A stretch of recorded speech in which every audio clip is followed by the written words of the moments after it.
এখন এই শহরে যারা বসবাস করে বিভিন্ন শ্রেণী পেশার আমার ভাই ও বোনেরা, চট্টগ্রাম উন্নয়ন কর্তৃপক্ষ চট্টগ্রামকে যানজট মুক্ত,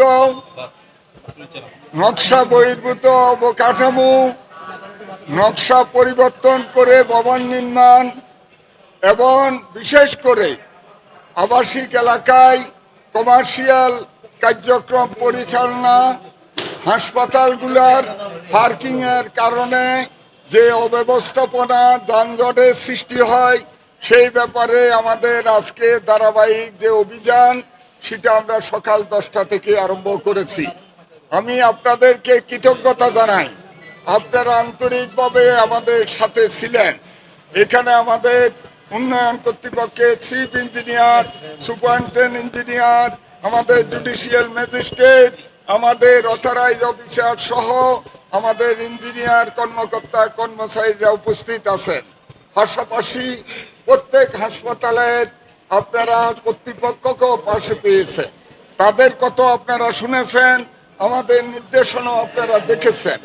আমরা কোনো ব্যক্তির বিরুদ্ধে নয়, আমরা কোনো গোষ্ঠীর বিরুদ্ধে নয়, আমরা যে সকল প্রতিষ্ঠান অনিয়মতান্ত্রিকভাবে তাদের কার্যক্রম পরিচালনা করে তাদের বিরুদ্ধে আমাদের এই ধারাবাহিক অভিযান, আপনারা সহ নগরবাসী সহ আমরা এই অভিযানের মাধ্যমে একটা সুন্দর যানজট মুক্ত সবুজ নান্দনিক চট্টগ্রাম উপহার দিতে চাই। আপনি একটা টাইম ফ্রেম বেঁধে দিচ্ছেন, একটু বলা শেষ করুন।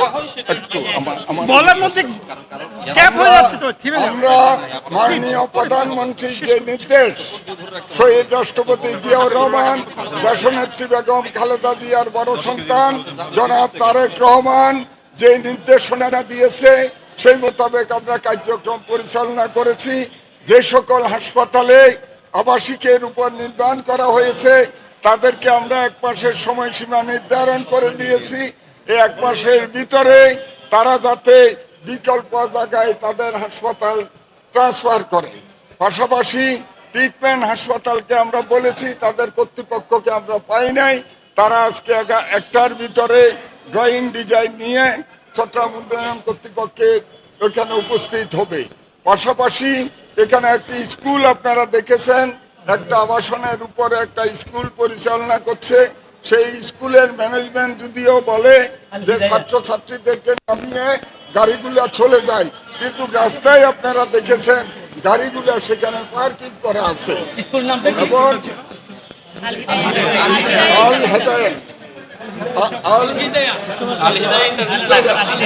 আল হিদায়া তো তাদের কর্তৃপক্ষ তারা অঙ্গীকারনামায়, আমাদের ম্যাজিস্ট্রেট মহোদয় তিনি একটি অঙ্গীকারনামা নিয়েছেন, 1 মাসের ভিতরে তারা বিকল্প জায়গায় চলে যাবে। এই অঙ্গীকার তাদের থেকে আমরা নিয়েছি। আমরা ছাত্রনে গিয়েছি, মোটামুটি পার্কিং এর ব্যাপারে আমরা অত্যন্ত সন্তুষ্ট। পাশাপাশি গ্রাউন্ড ফ্লোরে তাদের কিছু পার্কিং এর বিষয় আছে, সেটার জন্য আমরা তাদেরকে 3 মাসের সময় নির্ধারণ করে দিয়েছি। একই সাথে এই হাসপাতাল এখনো বেলভিউ সব কিছু এখনো আরম্ভ হয় নাই। আপনারা দেখেছেন এটা হাসপাতালের জন্য অনুমোদিত এবং এখানে মোটামুটি যেভাবে একটা হাসপাতাল গড়ে উঠে তার অনেকগুলা কার্যক্রম আমরা সঠিক পেয়েছি। আমরা আশা করব এই যে হাসপাতাল কর্তৃপক্ষ, উন্নয়ন কর্তৃপক্ষ, সাংবাদিক ভাইয়েরা, বিভিন্ন সংস্থার প্রধানরা, আমরা সবাই মিলে এই চট্টগ্রামকে সুন্দর করব, আধুনিক করব, যানজট মুক্ত করব। আপনি দায়িত্ব নেওয়ার পর থেকে অভিযান চালাচ্ছেন, কোনো পরিবর্তন কি দেখছেন আসলে? আমি পরিবর্তন আপনারা দেখতে হবে, আমি তো বলতে পারবো না পরিবর্তন হয়েছে, তবে আমি একা আবার কিন্তু এই সকল হাসপাতালে গিয়েছি।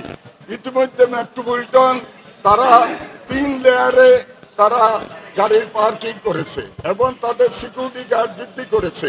আপনারা পার্কিংতে যদি যান সেখানেও মোটামুটি অনেক পরিবর্তন হয়েছে। ন্যাশনালে পরিবর্তন হয়েছে, ম্যাক্সে তারা পরিবর্তনের জন্য কাজ হাতে নিয়েছে।